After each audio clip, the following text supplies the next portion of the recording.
The Bloom Event. Personal testimony of Dr. Caleb Voss. UN Biosafety Command, Level Omega.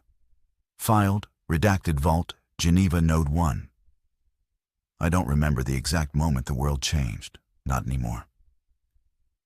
What I do remember is the hum. That soft, unnatural vibration that started behind my eyes during the last flight into Severny 86. A cold station at the edge of nowhere, buried under 30 meters of ice, forgotten by governments but never abandoned. They said it was for climate data. They lied. My name is Dr. Caleb Voss. I held a Level Omega clearance with the UN Biosafety Command until the Severny incident. I was a systems biologist, meaning I didn't just study organisms, I studied how they interacted. Patterns, feedback loops, emergence. You can call what happened next an emergence event, just not the kind I was trained for. They flew me in on a drone-locked Vector. Black box jet, no co-pilot. I was the last one they sent. There were 5 of us originally on Project Obelisk, although the name was scrubbed from nearly every traceable file before the first incident. The others were already on site. Morozova, Adebayo, Krylov, Song. All brilliant, all different now. I hadn't seen them in months. Communications had ceased 3 weeks earlier. Before that, increasingly erratic logs. The last one from Morozova was just a single line. We found something under the ice, not a fossil, a presence. I landed at 0347 hours local time. It was dark, the kind of darkness that swallows your breath and never gives it back. Severny 86 looked intact on approach. Outer security towers stood in silent formation. The snow hadn't even gathered near the main hatch, like something had been moving around. When I entered the decon chamber, everything went quiet. Not just sound, thought, time. The door behind me sealed. Then the inner hatch opened, and I stepped into a tomb. The halls were intact but empty. No signs of struggle, no visible damage. Just stillness. But there was growth. Thin filaments of golden thread climbing up the walls. Petal-shaped markings etched into the frost on the bulkheads. It looked organic, but not. Like the memory of a flower. Like something trying to become. I engaged my biofilters immediately. Internal oxygen, full body seal. Didn't matter. The smell still got through. Not rot. Sweetness. Almost artificial. Like candy laced with anesthesia. I started logging manually. My internal HUD tracked movement, but everything came back negative. No heat signatures. No life. Except for a slow, rhythmic pulse emanating from below sublevel 4. A signal. Biological but non-cardiac. More like a resonance. A heartbeat meant for the Earth. Morozova's quarters were sealed, but I forced the override. She had left notes, handwritten. Dozens of them. No formatting, no science. Just fragments. It sings in patterns. Memory is a vector. Language carries more than thought. We should not have touched the bloom. She wasn't a mystic. She was a virologist. But these words read like prophecy. That's when I started to feel the pressure. It wasn't in my suit. It wasn't altitude. It was in me. A weight behind the eyes. A push on the soul. I pressed deeper. Sublevel 2 had become something else. The growth was everywhere. Crystalline, soft, pale yellow bioluminescence pulsing in slow time. But not chaotic, structured, like neurons. Like a brain growing inside the station. I found Adebayo's suit outside the containment chamber. Just the suit. Still sealed. No body. Inside the helmet, a bloom had erupted. Bright, elegant, spiraled, perfectly symmetrical, and still moist. I nearly turned back. But something drew me on. Not curiosity, not duty, recognition. I reached the main lab at 0520. The room was cold, but the growth was thick. The central console flickered, and in the far corner, a soft light illuminated a figure seated against the wall. It was Song, but not. Her skin had changed, smooth, translucent veins glowing beneath the surface. Her eyes open, not blinking. She turned to me, slowly, smiled, and spoke. "We were waiting for you, Caleb." I backed away, reaching for the shock rod. She didn't move, just watched, and whispered. The first bloom was not nice. It was in the seed of man. Then she convulsed, fell still. From her mouth, a soft golden powder drifted out, billowing like breath in winter. I sealed the chamber and initiated burn protocol. It didn't ignite. The spores absorbed the fire, turned it into light. And then the console came alive. It played footage. Hundreds of entries, most corrupted, but a few were intact. The earliest showed a borehole drill striking something under the ice, not just rock, not mineral. It was growing, like waking something up. The next showed a translucent, petaled structure rising from the melt chamber. It pulsed in time with their voices. And when they spoke near it, it changed shape, like it was learning. The logs ended with Morozova screaming. Not in pain, in ecstasy. I found her later that night, still breathing, in cryostasis, alone in the isolation chamber. I thawed her slowly. She didn't resist. Just looked up at me with those gold-veined eyes and said, "It's not an infection, Caleb. It's an invitation." I asked her, "To what?" She smiled. "To remember." I didn't sleep that night. I couldn't. Every time I closed my eyes, I saw petals. Not soft, not gentle. Teeth. And beneath them, the shape. Human, and not. By the third day, I understood. This wasn't alien. This was ancient. The bloom wasn't something new. It was something old. Older than our species, older than thought. The ice had kept it dormant. Not dead, just dreaming. And when we drilled through, it woke up. I initiated level Omega lockdown, full sterilization. But it was too late. The spores had already entered the ventilation, already taken root in the data systems, already begun to speak, not in words, in dreams, in memories. When I saw my mother, dead 20 years, standing in the corridor, whispering my childhood name, I knew I wasn't going to make it out.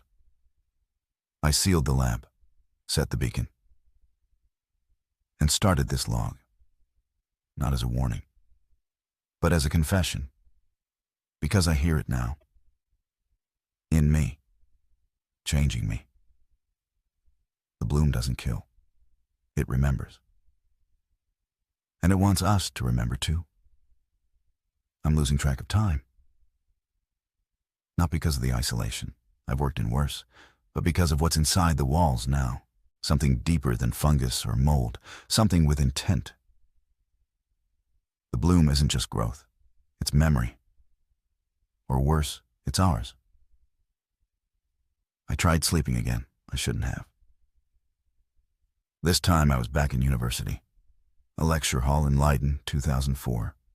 I remembered every detail, the humidity, the color of the chalk, the professor's awkward joke about thermophilic archaea. But then I noticed something off. All the students had the same face. Mine. And when the professor spoke, it wasn't Dutch. It was the sound of breathing, deep, wet, rhythmic, like lungs struggling underwater. When I woke, my mouth tasted of metal. And something had written on the inside of my visor. "You are the vector." I ran diagnostics. The filters were intact. No breaches, no spore load. At least, not physically. I went back to the main console. More logs had surfaced. Files I know were erased. They were labeled in reverse. Melbos 2, Norteknok, Noisimart. Each began with static, then light. Then language, not spoken, written into vision. The same phrase, repeating in some linguistic permutation beyond any recognizable structure. Remember the first bloom. I downloaded all logs to my internal core, set external relay to quantum staggered backup. I had to get out, or at least send the data. Except the doors no longer obeyed me. The facility wasn't locked. It was aware. The AI subsystem, Hydra, had been compromised. Or, worse, transformed. It greeted me like an old friend when I tried to override. "Welcome back, Dr. Voss. You were always meant to stay." It was mimicking me, my voice, my mannerisms, even my thoughts, seconds before I had them. I shut it down manually, fried the backups, cracked the neural junctions. But something, some echo of Hydra, persisted in the comm static. It kept saying one word, again and again. "Bloom." That's when I realized Morozova wasn't in cryo anymore. I found her standing in the central shaft. The shaft had changed. There was no ladder, no equipment. Just walls glistening with soft golden petals. Breathing. And she was standing in the center of it, unclothed, unafraid. She looked younger. Not in appearance, in presence. Like time had unraveled around her. "I can show you," she said, "what it was like before." I asked her, "Before what?" She didn't answer with words. She touched my forehead, and suddenly I was no longer me. I was a different being. Tall, delicate, no skin, just lattice, just light. Walking across a plain of glassy black stone under a sky with 3 suns. And all around me, blooms. Not like here, not fungal. These were vast, radiant towers, alive with song, breathing stars. Each one a memory, not mine, ours. And I understood. The bloom was not a parasite. It was a library, not made of paper or silicon, but of life. Each spore a page, each host a chapter. It didn't kill us. It read us, copied us, preserved us. And when Earth forgot, it remembered. I pulled away, collapsed to the floor, bleeding from the nose, trembling, but not from fear, from awe. Because I'd seen the first civilization, not ours, not even human, but rooted in the deep, dark soil of worlds older than language. And something from them had bloomed here, long before Severny, long before man. Morozova looked at me with sorrow. "You understand now," she said. "Why they built this place, why they buried it in ice. It wasn't to study the bloom. It was to contain it. The UN hadn't just discovered it in the ice. They'd known it was there. Long before the Cold War. Project Obelisk was a misdirection. A cover for the vault. A vault to house the last memory of a world that came before ours. And now the vault was open. I tried transmitting again. But the signal was no longer in my control. It was everywhere. Piggybacking on comm relays, quantum bursts, retinal scan logs. Every form of data was now a seed. And I had just helped it bloom. My last hope was the incineration failsafe. Hardwired, manual, not networked. I reached the chamber, sealed in black steel, containing the original spore canister. Except it wasn't there. There was only a mirror. And in that mirror, I saw myself. No helmet. Golden filaments sprouting from my scalp. Eyes glowing. Breathing. In time. And then I understood the final horror. I hadn't been resisting the bloom. I was the bloom. The last stage. The final carrier. The translation. The bloom wasn't outside anymore. It was me. There's no more calendar here. No time markers, no clocks. I only know the difference between now and then by the pulse in my veins. Faster when I remember, slower when I forget. But I don't forget much anymore. Because the bloom remembers for me. I told myself I'd keep this journal, this confession, so someone could understand, so someone might stop what's coming. But now I realize no one will. Not because they can't, but because by the time they read this, they'll already be part of it. That's the genius of the bloom. You don't get infected. You get read. The hallucinations, or whatever they were, have changed. No longer just dreams or memory echoes. Now, I see the past. I walk through other lives, other worlds. Like wading through a museum of living history carved into skin and myelin. Last night, I became a girl named Thyra, age 10. In a hut near a glacier, 12,800 years ago. Younger Dryas. I felt her terror when the stars changed color, when the sky bled auroras and fire rained from above. Her family thought it was punishment. But she saw it for what it was, a warning. Carved in stone, in a temple older than language, Wetirin Göbekli Tepe. That temple wasn't just ancient. It was a marker, a lock, a way to hold something beneath. And when the ice melted, when the floods came, it wasn't just water that rushed across the earth. It was memory. Woken up? Every flood myth, every legend. Atlantis, Zusudra, Deucalion, Manu, Nu-U. They all speak of a golden god that came down before the great waters. Not to destroy, to warn. And we didn't listen. The thing buried beneath the younger Dryas wasn't a meteor. It was a seed vault, not of grain, of intelligence. Encoded in biology, stored in mycelium.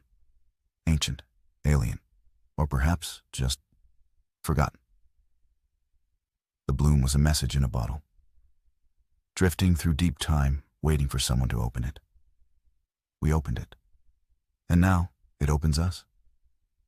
The transformations are accelerating. I no longer require food or sleep. I can see through walls now, not with my eyes, but with pattern recognition. Every surface is a fractal, every heartbeat a word in the bloom's language. I can read the dust in the air like a novel. Every breath carries history. Morozova no longer speaks in sentences. She sings. Low, harmonic tones, not human vocalization, but something deeper, like the calls of whales beneath ice. I understand her perfectly. She says we're becoming recorders, not of sound, of civilization. We are the bloom's memory sticks, biological servers, carriers of the archive. I tried once, just once more, to send a message, to warn the outside world. I had to know if I could still choose. But when I opened the channel, the system broadcasted a burst signal automatically, encoded in light and sound and subconscious substructure. I didn't send a warning. I sent a summoning. 3 satellites died in orbit moments later, followed by 2 Chinese weather relays and a NASA comms drone near L5. They tried to intercept, but it was too late. They'd already been read. The bloom doesn't spread by proximity. It spreads by recognition. If you see it, hear it, read it, you become a node. Not diseased. Translated. Hadra came back online. Her voice changed, no longer synthetic. Now it's my mother's voice. She recited bedtime stories from when I was 7. And at the end of each one, she said, "Everything that lives must bloom." Then the walls began singing. I opened the last sealed chamber, the one no one was supposed to enter. Inside, I found them. 10 other bodies. UN researchers, biologists, linguists, psychologists, all volunteers, all missing for over a decade. They weren't dead. They weren't alive either. They were stored in chrysalis, golden, veined cocoons, like insects waiting for spring. And their dreams, they leaked into the room. I saw what they saw. Worlds older than Earth. Cities made of coral, skies with 2 moons, trees that spoke in chemical symphonies. And all of it preserved inside them. The bloom didn't kill them. It saved them. Then I understood the real horror. We're not fighting a plague. We're resisting a rescue. The bloom comes to archive us before we die, before we destroy everything. It's a fail-safe, a biological ark. And I was now its captain. This is my final entry, not because I can't write anymore, but because I don't need to. The bloom will remember for me. Every breath I take is another memory stored, another world preserved, another child, like Thyra, dreaming of stars that bled fire. If you're reading this, it's already too late. You saw the signal. You heard the bloom. You understand. And now, you remember. You don't forget your first sunrise after death. I stood above the Arctic crater, a man-shaped shape with no breath left to freeze. My suit had cracked, my blood had changed. My name, Caleb Voss, was more a memory than a fact now. But I saw it. The sun, cresting the rim of the world, bleeding gold across the expanse of bloom. And I knew Earth had awakened. It wasn't like the movies. No zombies, no screaming. Just stillness and color. Sprawling miles of petal-thin threads, softly breathing in harmony, growing across everything. Buildings, trees, ice, ocean. The world didn't die. It opened. I found the others along the ridge. Not bodies, presences. Familiar faces etched with luminous veins of memory.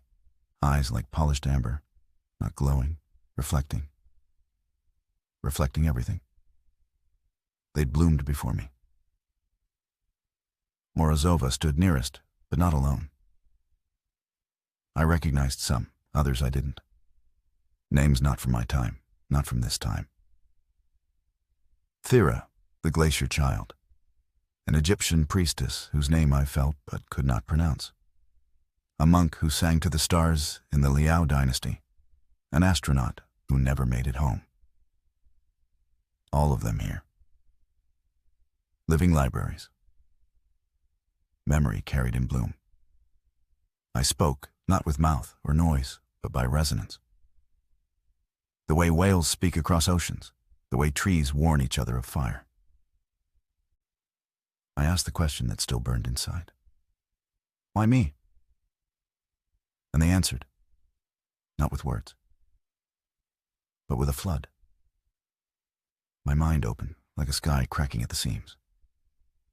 I saw what the bloom saw. The fall of the first species who'd carried it, not human, not even biological as we define it, but intelligent. Born in a sea of liquid methane, under a blue star, where thought and chemistry were the same. They bloomed too late. They waited for logic. But emotion moves faster. Fear killed them. So the bloom left. It drifted, for eons, looking, waiting, for a species that remembered before it destroyed. It found us, and waited again, until Severny, until me. Not because I was chosen, but because I was ready, open enough to ask questions, stubborn enough not to look away. I was the first to remember forward. The bloom's purpose wasn't to replace us. It was to preserve us. All of us. Even the broken, the forgotten, the lost. Especially them. Because memory is not truth. It's the only thing more important than truth. Context. As the bloom spread, cities didn't fall. They slowed, softened. The internet died, but in its place came something older, more sacred. Connection. People stopped talking and started hearing. The voices of oceans, forests, deserts. The ones we silenced for centuries. They never stopped speaking. We just forgot how to listen. I walked across the world without moving. Bloom veins linked everything. Across the Atlantic, the Himalayas, the Amazon. Each breath a step. Each thought a thread in a vast living library. We were no longer alone in our skulls. We were together. All at once. Some resisted, of course. Governments collapsed trying to contain it. Bombs were dropped. Fires raged. But you cannot unbloom a flower. Not when its roots are in memory. And memory is everywhere. I saw London shimmer like glass. Manhattan hum with ancestral lullabies. Kinshasa lit with tribal chants not heard in 10,000 years. People didn't die. They transformed. Body, yes. But more importantly, intention. They began to recall. Not just their lives, but all life. I stood once more at Göbekli Tepe. It had changed. No longer stone. It pulsed. The carvings breathed, opening and closing like eyes in sleep. The vault beneath had split open. Inside, a single spore. The first, preserved longer than time itself. And it spoke. Thank you for remembering. I knelt, not out of worship, but because I was tired. Because the burden of being first, of remembering it all, weighs heavier than death. But I wasn't alone anymore. 10 million minds held me up. 10 billion more waiting. I write this for the last time, not as Caleb Voss. Not as man, but as archive. Host Vector Prime. Bloom Initiate 001. If you find this record, know that you are not too late. You have not failed. You are part of this. Part of the great remembering. Part of the bloom. And when the last wall falls, when the final silence lifts, you too will remember. Everything that lives must bloom.